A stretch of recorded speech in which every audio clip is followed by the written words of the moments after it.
Acute respiratory failure, causes and symptoms. When a person has acute respiratory failure, the usual exchange between oxygen and carbon dioxide in the lungs does not occur. As a result, enough oxygen cannot reach the heart, brain, or the rest of the body.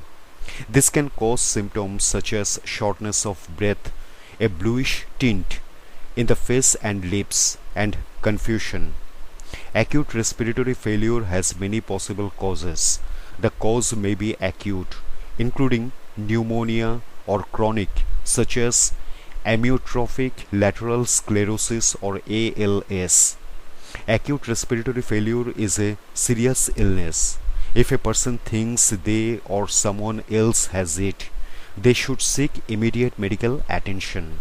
A doctor can evaluate the person's breathing, the amount of oxygen and carbon dioxide in the blood, and the overall symptoms to determine appropriate treatments.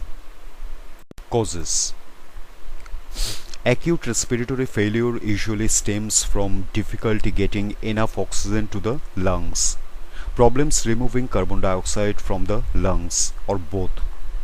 As a result, the respiratory system cannot perform its usual functions.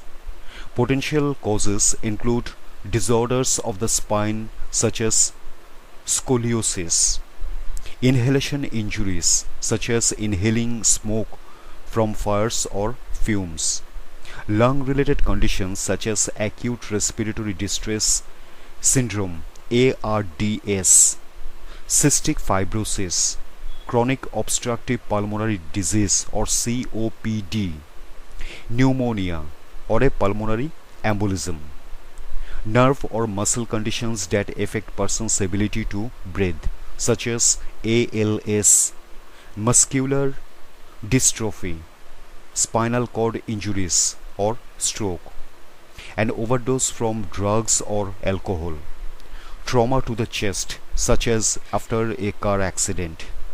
Determining the cause of acute respiratory failure helps a doctor determine the most appropriate treatments. Types.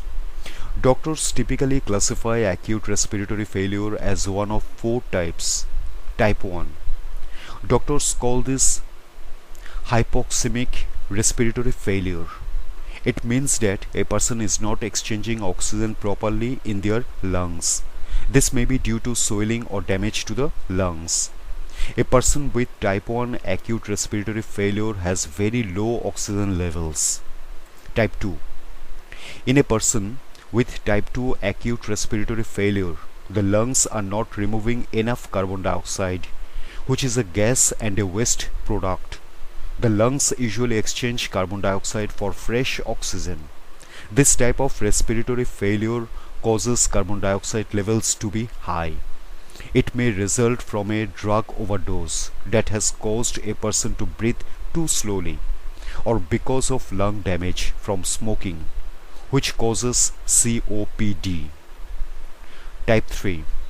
Doctors refer to this as perioperative respiratory failure. It occurs when a person has had surgery and the small airways in the lungs have closed in greater numbers. Factors such as pain or stomach surgery, which places higher pressure on the lungs, can also contribute to this type of respiratory failure. Type 4. Type 4 respiratory failure is a shock state. It means that the body cannot adequately provide oxygen and maintain blood pressure on its own.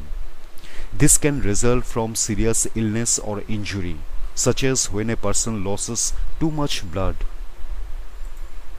Diagnosis. A doctor will take into account a person's symptoms as well as their laboratory and imaging results when diagnosing the cause of acute respiratory failure. They may use an arterial blood gas or ABG test. This involves drawing blood from an artery and testing the levels of oxygen and carbon dioxide. A doctor can use ABG results to determine if a person has type 1 or type 2 respiratory failure. Symptoms. Symptoms may include changes in a person's appearance, ease of breathing, and how they act. Examples of symptoms include appearing very sleepy, a blue tinge to a person's fingernails, lips, or skin, confusion, irregular heart rhythms, passing out, rapid breathing, shortness of breath. Generally, the symptoms of acute respiratory failure depend on the underlying cause. Potential complications. Acute respiratory failure can be fatal. According to a presentation of the website of the American Thoracic Society, about 360,000 people experience acute respiratory failure each year in the United States. Approximately 36% of these individuals die during a hospital stay.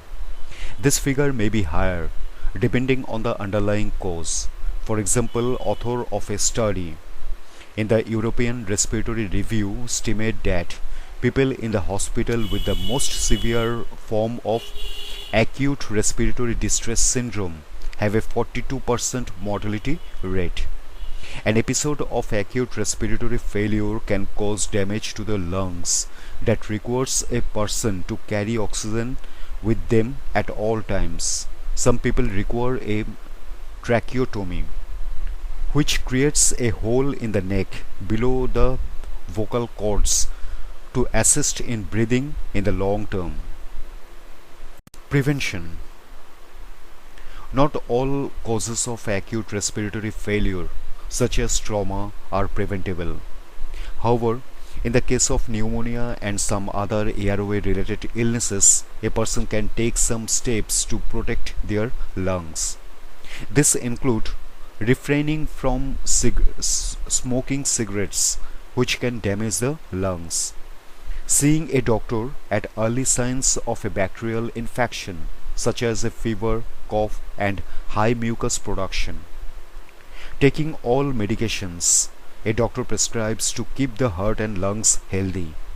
If necessary, using assistive devices to maintain oxygen levels, such as continuous positive airway pressure mask, which a person can wear at home.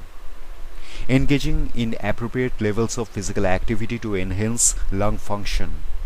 If a person has a history of lung problems and hospitalization, they should talk to their doctor about strategies to enhance their overall health.